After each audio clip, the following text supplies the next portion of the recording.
En los siguientes minutos dialogaremos con Gabriela Rosero.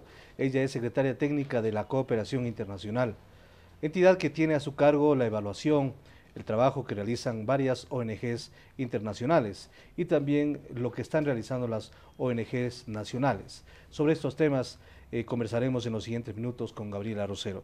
Bienvenida al Ciudadano, Gabriela, y quisiera que nos comente un poco, nos recuerde cuáles fueron cuál fue el proceso que se realizó para que 26 organizaciones no gubernamentales no se les haya renovado el contrato en el Ecuador y tengan que salir del país. El proceso de renovación o no de convenios de las organizaciones no gubernamentales extranjeras es parte de como definimos, de un proceso de 3 años de revisión sobre lo que estaba haciendo la cooperación en el país en cuanto a información, pero también en cuanto al hecho de transparentar este accionar. Efectivamente, se partió de conocer la totalidad de organizaciones no gubernamentales que tenían firmado un convenio en el país, de revisar los convenios, el alcance de esos convenios y comenzar a ver cuánto de lo que estaban haciendo a través de sus programas y proyectos también respondía a lo que se encontraba estipulado en sus convenios. De la lista que nosotros emitimos de alrededor de 26 organizaciones no gubernamentales extranjeras, 10 de ellas incumplieron con uno de los compromisos del convenio, que tiene que ver con la entrega de información. Una entrega de información anual, que era básicamente su plan operativo. Entonces se hace una evaluación, no es que fueron expulsadas, porque en algún momento se habló de que varias ONG fueron expulsadas del Ecuador. No, este es un proceso de transparentación del quehacer de las ONGs extranjeras y es evidentemente un proceso y una evaluación de tipo técnico. ¿Qué tipo de parámetros técnicos y qué plazos tienen estas para que ustedes tomen la decisión de que continúen en el Ecuador? Bueno, conforme lo contemplado en el boletín de prensa que nosotros sacamos, estas ONGs tuvieron 15 días para manifestar su interés de seguir estando en el país y de querer renovar un convenio básico de funcionamiento. Ahora, ¿qué es lo que se les ha requerido? Efectivamente, la entrega de información, sus planes de trabajo, qué es lo que van a hacer, un tema también que tiene que ver con licitud de fondos, y si son nuevas, como algunas de estas son nuevas, o sea que van a estar en el país por primera vez, también se pide una referencia sobre el accionar de esa ONG en su país sede. Adicionalmente, también esto incluye un plan de sostenibilidad, porque también hay que considerar que no podemos seguir, o sea, cuando hay acciones de cooperación, hay que pensar en que algún rato esta se va a retirar, no puede ser para siempre. Entonces, cuando trabajan las ONGs extranjeras en el país, también tienen que ver cuán sostenible van a ser después sus acciones cuando ya dejen de estarlo. ¿Y han recibido ya las respuestas de las organizaciones en este tiempo que ustedes han dado de 15 días? ¿Han mostrado interés? ¿Han entregado sus planes ya? Así es, alrededor de 14 de ellas, de esa lista de 16, han demostrado su interés, han manifestado su interés de continuar en el país. Lo que también nos queda claro después de este proceso de transparentación es que efectivamente diferentes tipos o se pretende dar tipos diferentes de organizaciones no gubernamentales.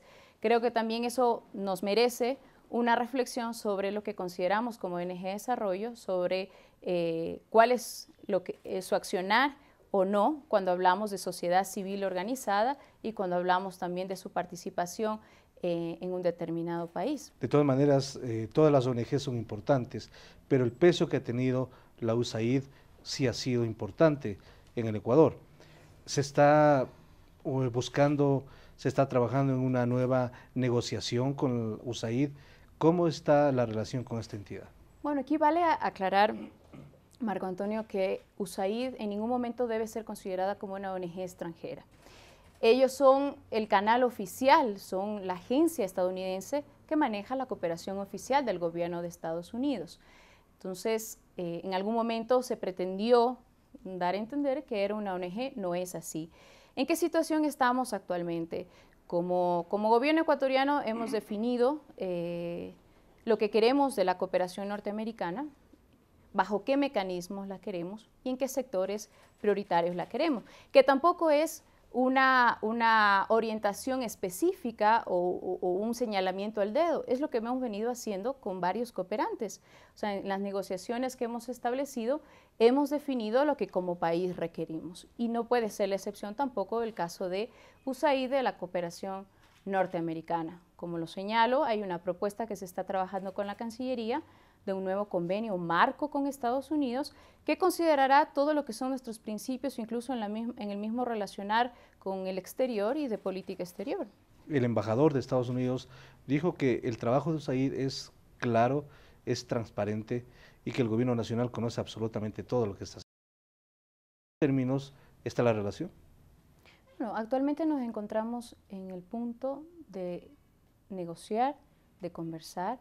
La Embajada de Estados Unidos y USAID conoce cuáles son, digamos, las críticas constructivas que tenemos sobre cómo se gestiona la cooperación norteamericana.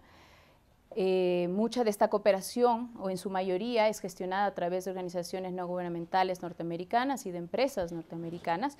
Nosotros creemos que la cooperación al desarrollo es una cooperación que busca fortalecer procesos de institucionalización, de apoyo a la rectoría que tienen nuestros ministerios y a nivel territorial también fortalecer talento humano y capacidades. Creemos que se pueden hacer los ajustes necesarios para que esa cooperación norteamericana con otra forma de ser ejecutada tenga mejores frutos, mejores resultados e impactos. También pensando en la sostenibilidad, ¿sí? Cuando algunos de estos accionarios que hemos evaluado, algunos de estos proyectos, miramos con preocupación que no existen esos mecanismos para sostener esas acciones o de empoderamiento desde los beneficiarios. Bueno, tenemos que trabajar en eso. Como digo, eso es un tema que se está negociando con la Embajada y con USAID, y yo creo que ahí señalar que existe apertura de ambos lados precisamente para avanzar, pero considerando siempre que nosotros tenemos también nuestros propios principios y una política muy clara en cuanto al tipo de cooperación que queremos. Ahora, con la salida de estas organizaciones, que usted ya ha sido muy clara en determinar las razones y los fundamentos para ello, la imagen del Ecuador, ¿cómo se ha visto en el exterior, en el extranjero? ¿Cómo ha causado, qué impacto ha causado afuera? Bueno, yo creo que ahí se va consolidando lo que nosotros hemos denominado, incluso en materia de cooperación, la voz del sur y para el sur. Actualmente existen discusiones, incluso a nivel de Naciones Unidas, sobre lo que debe ser la cooperación, lo que debe hacer la cooperación en cuanto al complemento de los esfuerzos nacionales. Y yo creo que Ecuador ha dejado claro que en materia de política exterior y en materia de cooperación, nosotros definimos lo que queremos. La cooperación no es más aquella que se inventaba o se reinventaba desde el norte, sino que es una cooperación que está siendo definida incluso desde el sur. O que era impuesta, sobre todo por las organizaciones. Claro, incluso hay que considerar que la cooperación durante muchos años nos determinó la política pública de un país. Bueno, también hemos recuperado la soberanía en cuanto a la determinación de la política pública, en cuanto al hecho de que esa cooperación nos permita avanzar de la mano y nos permita vernos como socios en el desarrollo que somos. Ya no esa relación norte-sur en la cual era simplemente la entrega de recursos y por el otro lado aceptar. Yo creo que existe una nueva doctrina, un cambio de época también en la cooperación que tiene que ver precisamente con esa mirada desde el sur y ese posicionamiento incluso en plataformas regionales. Estoy hablando de UNASUR, estoy hablando de la CELAC, estoy hablando en las negociaciones con la Unión Europea. ¿A cuánto asciende la cooperación internacional de ONGs extranjeras en el Ecuador? Bueno, de un total de 300 millones, que es lo que recibimos en promedio anualmente, alrededor del 40% de esa cooperación es, diría, gestionada a través de organizaciones no gubernamentales extranjeras. Es un peso, o sea, yo diría que es considerable el aporte desde este segmento de la cooperación. En cuanto a las ONGs nacionales, que existen también muchas, ¿cómo está este proceso para conocer cuántas son, cuáles son, en dónde se encuentran ubicadas? ¿Hay un catastro ya actualizado para conocer todo esto? Sí, dentro de este proceso de transparentación hemos buscado también analizar la cooperación que están recibiendo las organizaciones no gubernamentales. Un catastro, alrededor de 309 organizaciones, fundaciones nacionales están recibiendo cooperación. Estamos hablando alrededor de 47 millones, un peso del total de la cooperación de alrededor del 12%, que efectivamente es importante también transparentar y visibilizar en qué se está trabajando. ¿Cuánto asciende también la cooperación nacional de ONGs nacionales en el Ecuador? Lo he dicho, alrededor de 47 millones que estarían siendo gestionados a través de organizaciones y fundaciones nacionales. Dentro de este porcentaje también está incluido un componente específico que tiene que ver con lo que se denomina la responsabilidad social corporativa.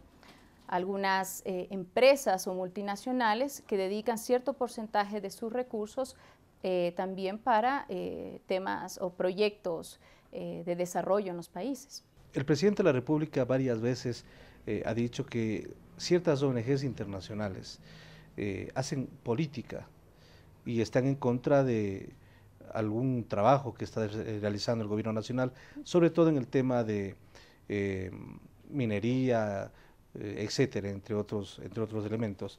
¿Qué se ha hecho para controlar o cómo controlar que ciertas ONGs internacionales no hagan política y no hablen, opinen sobre temas nacionales? Bueno, dentro del mismo convenio de los términos de los convenios que estamos firmando con las ONGs extranjeras, uno de los artículos tiene que ver con el hecho de que las organizaciones no gubernamentales extranjeras registradas en el país que están haciendo proyectos de desarrollo en ningún momento pueden hacer política, entendida como política partidista. Pero esto también tiene que ver, Marco Antonio, con la filosofía misma en donde se asienta la cooperación al desarrollo. Una cooperación al desarrollo, ¿qué es lo que busca? Busca trabajar temas, apoyar temas que tienen que ver con el desarrollo de los países, que tienen que ver con los sectores prioritarios, los sectores que hemos priorizado. En ningún momento obviamente se puede permitir, y no es en sí la misión fundacional de las ONGs extranjeras el hacer política en un determinado país.